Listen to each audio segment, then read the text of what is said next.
Hi friends, welcome back to Mom's Magic Tamil. இன்னைக்கு நம்ம சேனல்ல ஹோட்டல் ஸ்டைல் தக்காளி சட்னி எப்படி செய்யறதுன்னு பார்க்க போறோம். ஹோட்டல்ல நம்ம இட்லி தோசை எல்லாம் வாங்குறப்ப ஒரு தக்காளி சட்னி கொடுப்பாங்க. நம்ம வீட்ல எப்படி தான் நம்ம சட்னி அரைச்சாலும் அந்த ஹோட்டல் டேஸ்ட் கண்டிப்பா வராது. இந்த சட்னி வந்து எக்ஸாக்ட்டா ஹோட்டல் டேஸ்ட்லயே இருக்கும். வாங்க இப்போ எப்படி பண்ணலாம்னு பார்க்கலாம். ஃபர்ஸ்ட் சட்னி செய்யிறதுக்கு ஒரு pan வந்து ஹீட் பண்ணிட்டேன். இப்போ அதில் ஒரு 2 டேபிள்ஸ்பூன் அளவுக்கு ஆயில் ஆட் பண்ணிக்கிட்டேன். ஆயில் ஹீட் ஆனதும் ஒரு 3 வரமிளகாய் சேர்த்துக்கிட்டேன். அது கூட 1 டீஸ்பூன் அளவுக்கு கடலைப்பருப்பு.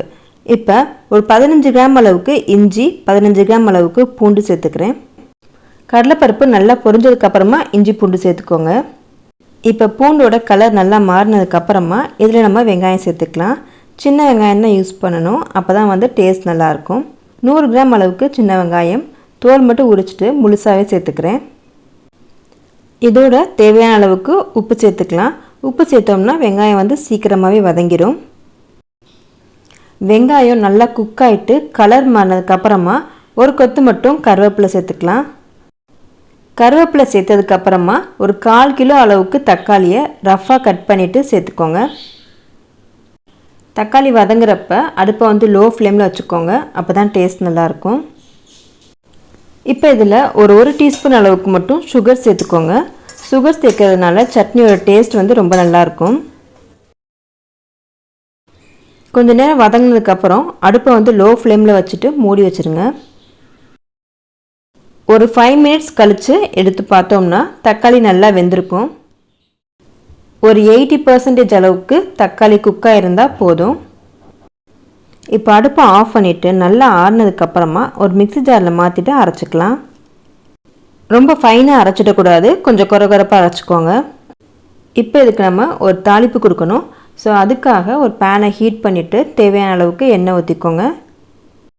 இப்போ இதில் 2 வரமிளகாய், 1 டீஸ்பூன் அளவுக்கு கடுகு உளுந்து, 1/4 டீஸ்பூன் அளவுக்கு பெருங்காயம் சேர்த்துக்கோங்க.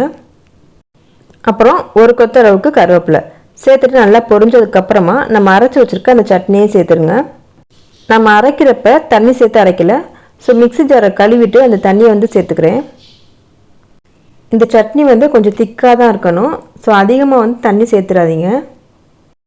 இப்போ அடுப்பை வந்து சிம்மில் வச்சுட்டு இன்னும் ஒரு 5 மினிட்ஸ்க்கு அப்படியே கொதிக்க விடுங்க. நான் இன்றைக்கி மிளகாய் அதிகமாக சேர்க்கலை, ஒரு 2-3 மிளகாய் தான் சேர்த்துருந்தேன். உங்களுக்கு விருப்பப்பட்டால் நீங்கள் காரத்தோட அளவை கூட்டிக்கலாம். நார்மல் மிளகாய் யூஸ் பண்ணுறதுக்கு பதிலாக காஷ்மீரி மிளகாய் யூஸ் பண்ணிங்கன்னா கலர் இன்னும் நல்லா ரெட்டிஷாக கிடைக்கும். ஒரு 5 மினிட்ஸ் மட்டும் கொதிக்க விட்டுட்டு அடுப்பை ஆஃப் பண்ணிடலாம். அவ்வளோதான், சட்னி ரெடி ஆகிடுச்சு. இந்த சட்னி வந்து எக்ஸாக்டாக ஹோட்டலில் நம்ம வாங்குகிற தக்காளி சட்னி டேஸ்ட்லேயே இருக்கும். கண்டிப்பாக வந்து ட்ரை பண்ணி பாருங்கள். ட்ரை பண்ணி பார்த்துட்டு உங்களோட ஃபீட்பேக்கை எனக்கு கமெண்ட்டில் சொல்லுங்கள். இந்த வீடியோ பிடிச்சிருந்ததுன்னா மாம்ஸ் மேஜிக் தமிழை சப்ஸ்கிரைப் பண்ணிக்கோங்க. தேங்க்யூ.